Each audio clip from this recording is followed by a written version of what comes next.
Hello, I'm at home. I've got a couple of hours free. Can you believe it?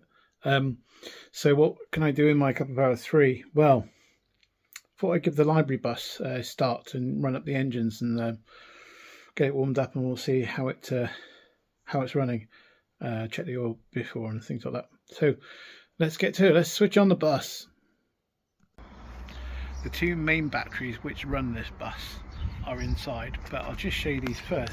Amy, if you'd like to pan down to the batteries, it has a massive bank of vehicle in-house batteries which power the lights and stuff inside. It takes 3 batteries, so it's got lots and lots of power for stationary use before we drive the engine. Weirdly, you can come back up now, Amy. Weirdly, the thing about this is it's not a 24 volt truck, it's 12 volt, which is really weird. So you need really good strong batteries to actually start it, because on 12 volt it's such a big engine, it needs loads of amps for it to move. So we've got 2 big batteries charging up now, and we'll go and fit them inside the bus. Okay, we're inside the bus.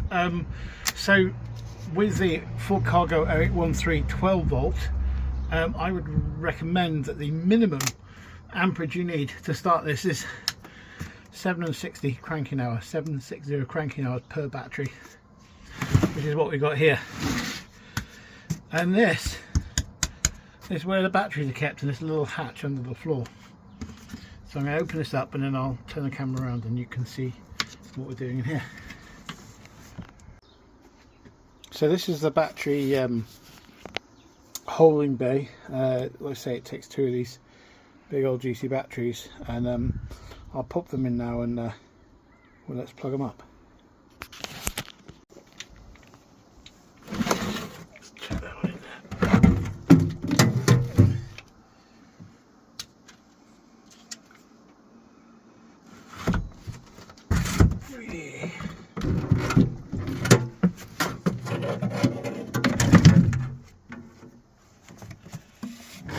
Then we've got these little things and the jumper bar. This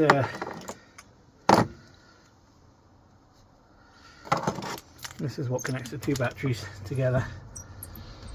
You use these in 24 volt systems, but for the purposes of this, we're just plugging the batteries together.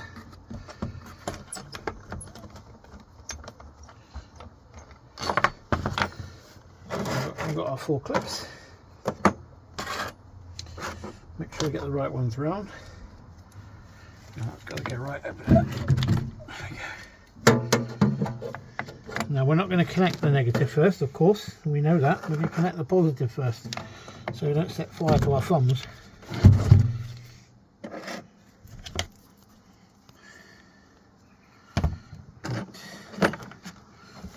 Okay.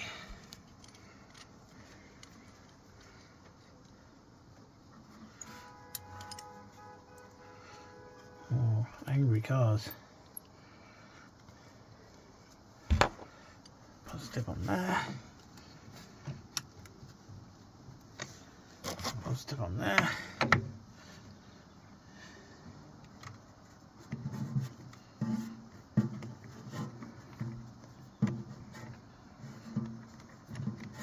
Okay.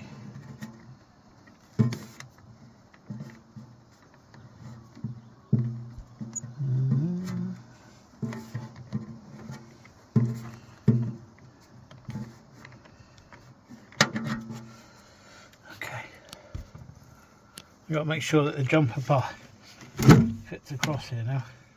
So that's our main power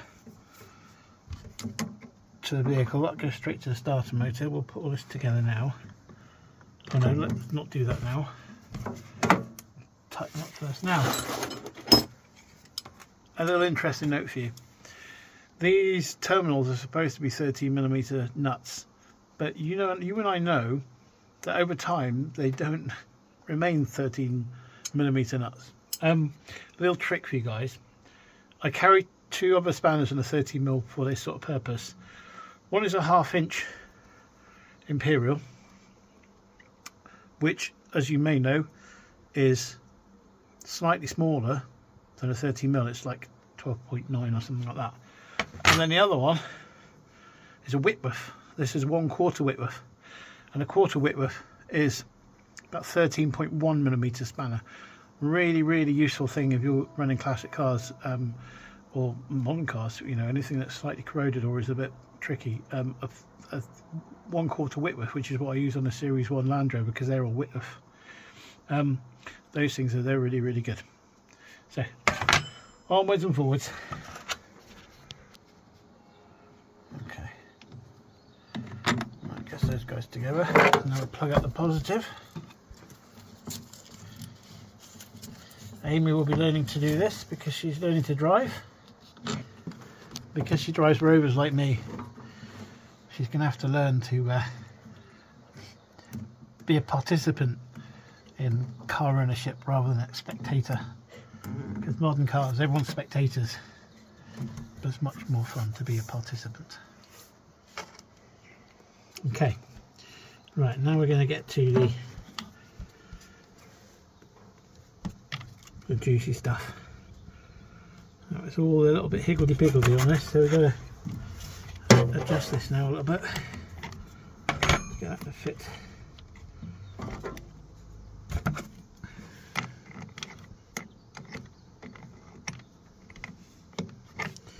Obviously we always connect the positive first, because if you're working in a metal box like this and you've connected the negative first, when you're attaching the positive, if you touch that and that together with a spanner, it gets really toasty very quickly. So we're trying to avoid that by connecting the positive first, so there's no connection between the battery and the vehicle yet until we connect the negative. And if we do touch negative to negative, it's the same point effectively on the chassis, so it won't matter. So always connect positive first. Okay. Okay.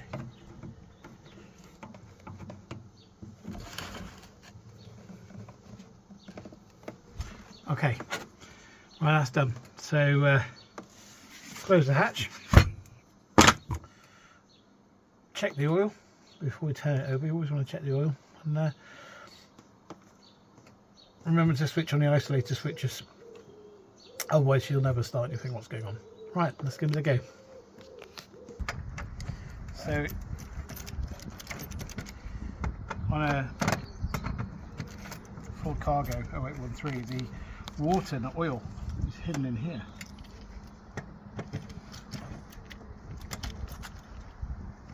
But we haven't opened this in many years, so I don't know if we're going to get this open or not. Let's have a look.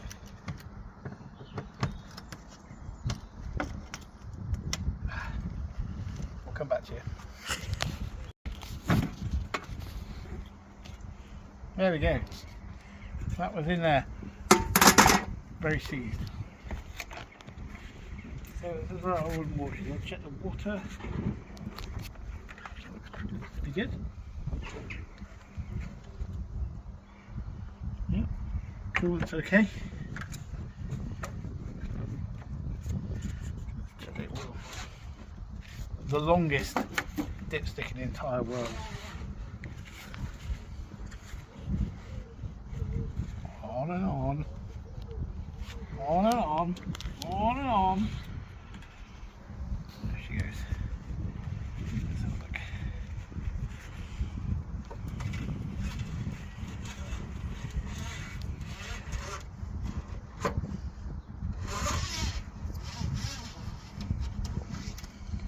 Oh, we're good. Oil is good. Right, we can try and start it. Oh, isolator switches. Shall we go to them, Amy? Yes. Let's go. Isolator switches on the library bus. We have two here. One for the chassis, which is all the components inside the vehicle. That's that one. And one for the engine. There's this one. Ah, no flames or smoke. We Yay. must be good. Okay. Yes, I'm wearing pyjamas. I have this thing when I get home. I just want to put my pyjamas on because it's more comfortable. Okay. If you do what everyone else does on YouTube and say, will it start? Let's make sure she's in neutral. In neutral. Handbrake is off. Never leave the handbrake. No, handbrake is on. Never leave the handbrake off, even though it's got no air in it, because I've seen it on film sets quite a lot where lorry drivers, for some reason, take the handbrake off without the air building up, and after about 3 or 4 minutes of the vehicle running, if they're not in the cab, the lorry's air brakes release themselves and it rolls away. And I've seen that twice now. Once in Wales, it rolled into a school, a lorry, and once in Bristol, it rolled into the docks, which was very funny. With the costume department in it, not with the people, but all the clothes, and they got wet. Anyway, let's try this. So, do we have power? Yes, we have power. It's telling me there's no air. You ready, Amy? Yep. Here we go.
Couple of things we need to do this for the MOT. The exhaust pipe is falling off, so Amy, we didn't try and get underneath it. We'll try and film the exhaust pipe. We have to go under here. It's broken somewhere.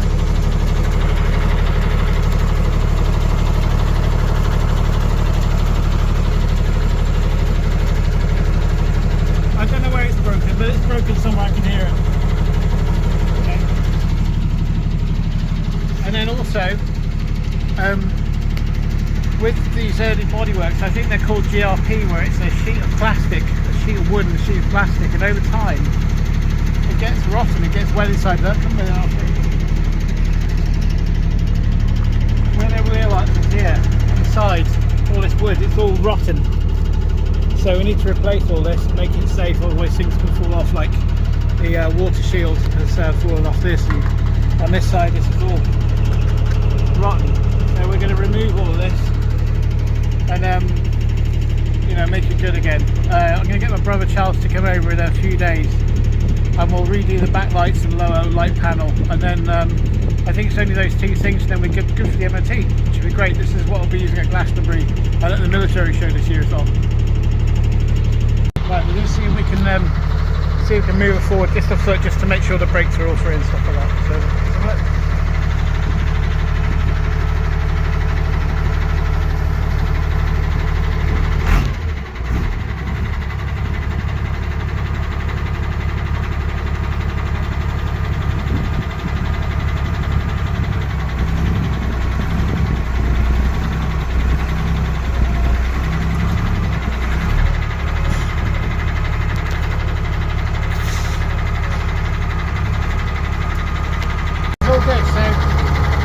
don't have an electric switch off, it's almost entirely mechanical, these engines. There's no turbo, normally aspirated, there's no electronics to try and figure out, and they degrade over time, which is brilliant. So I'm just going to switch this off a second. It's a big old pull stop thing, which will stops the fuel going through the injector, which then just cuts the engine out. But yeah, literally the only electrics on this is the starter motor. Everything else it's all mechanical. So if it's serviced, okay, it'll go on forever. I mean, this has only done 28,000 miles, so even though it's a 1988 vehicle, 28,000 miles is nothing for a 6-cylinder naturally aspirated engine. So something we've worked out is we've got a bit of an air leak Amy, we can go back under the vehicle again, we'll hear the air coming out. Ow. So somewhere down there we've got an air leak, which is the little O-rings that they go brittle over time and just start leaking air. So somewhere in there we're going to have to find out where that is, but we'll get to it.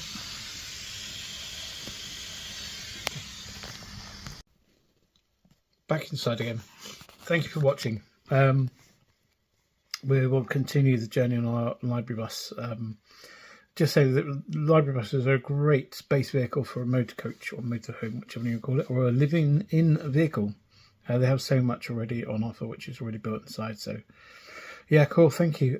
Please follow us, subscribe. It's free, it doesn't cost anything, and it really helps us in our channel get views, and just more people can see what we're up to. And we'll take you on the journey by library bus and what we're doing with it, you know, going to Glastonbury and what it does at the military show, also at the workshop. So thank you for watching, and yeah, please check out our other videos. Thank you. Goodbye.